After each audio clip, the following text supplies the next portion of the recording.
I'll never forget my first relationship with a female covert narcissist. She was top of the range. She had it all. When I first met her, I was invited to go to her place, and she set up 2 chairs on the footpath like a barrier to stop anyone from going in onto the property. It was quite funny. So there's 2 chairs set up on the footpath, and this is where it all begins. Looking back in hindsight, I should have driven off at that point. I should have just left. I should have just gone. I've never seen anything like this before, which I hadn't. So she did that twice, getting to know each other and all this. I wasn't one of these types that wanted to run around, and there was an opportunity to start a relationship with this person. So then I think she decided that I was possibly going to be a good partner for her. Where we go wrong is I don't think we look at these females with a clear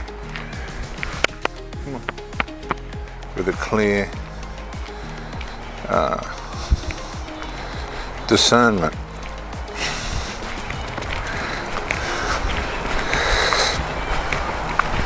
So the door, we get through the door, and that was going to lead to the bedroom, and then it was from there that the intimacy began, and it was fireworks. She happened to be what's known as a screamer. So it got to the point when I'd pull up in the car, and all the dogs in the street would bark and howl and carry on because they knew what was next. The screaming would begin. That's just, some of these women are like that.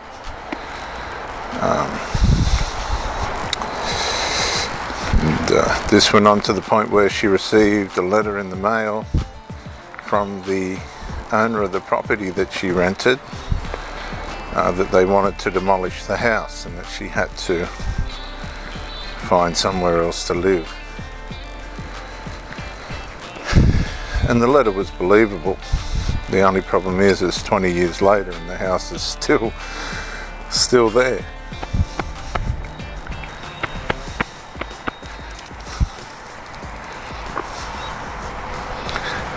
And I think that was a consequence of the screaming and all the dogs barking and the spiritual aspect that comes with intimacy.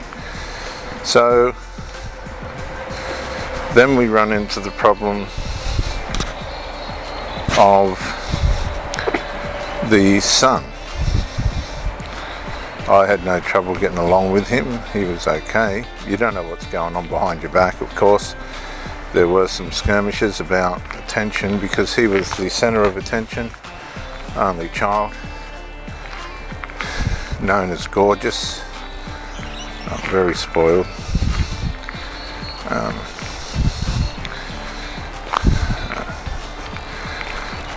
And she wasn't frightened to push him to the side to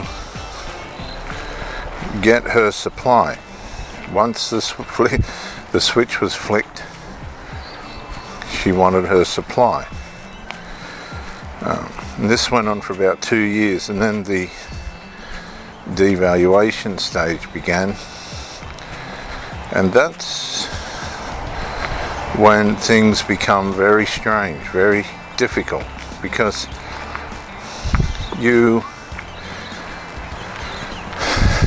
get conditioned. They start to condition you to put up with things that you would not normally put up with. They try and test you. They see how far they can push the boundaries,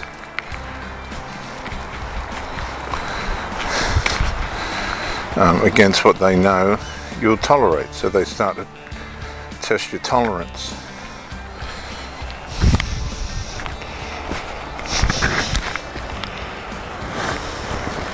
To see what you'll cope with and what you put up with. And if you show signs of resistance at first, they'll acknowledge those signs and adjust. But the testing won't stop, and they'll try and condition you as far as they can. If they think they're going to push too far, they come back a bit. And you know you're in a good place when they, well, you know they're interested when they're putting the golden child to the side. They'll leave it with grandparents, friends, relatives, whatever, because they're enjoying the supply. But once they're filled up and here please, Jetta. Once they're filled up and they've reached a point where their supply bank has reserves, they've been intimately filled above and beyond what they expected, this is when the conditioning and the devaluing starts, because their approach wasn't built primarily on morality or integrity or trying to make something good out of the relationship. It was built on lust. And when lust is full, then it doesn't become that important anymore. It's not as valuable, and this is where the devalue part institutes itself.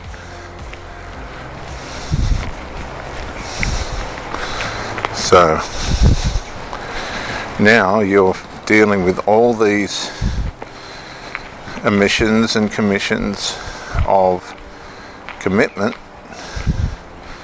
that are conflicting with the positive aspects of the relationship.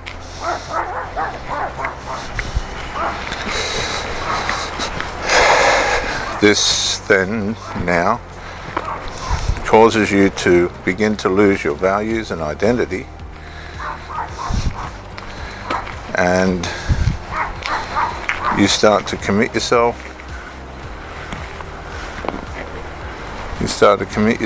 And do things that are above and beyond what you should. So you begin to alter who you are to try and address the negligence of the person that you're with. And the relationship should be cruising, but it's not. It's like you're in a ship in the ocean in the middle of the storm, and the storm's not giving in. And instead of becoming seasick, you become relationship sick. And that's a terrible form of sickness. And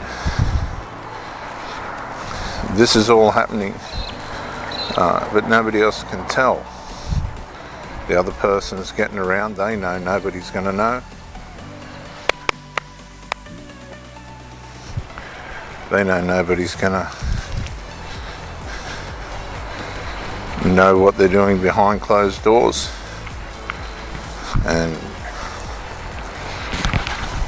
you're having trouble sharing your situation, but once you realize that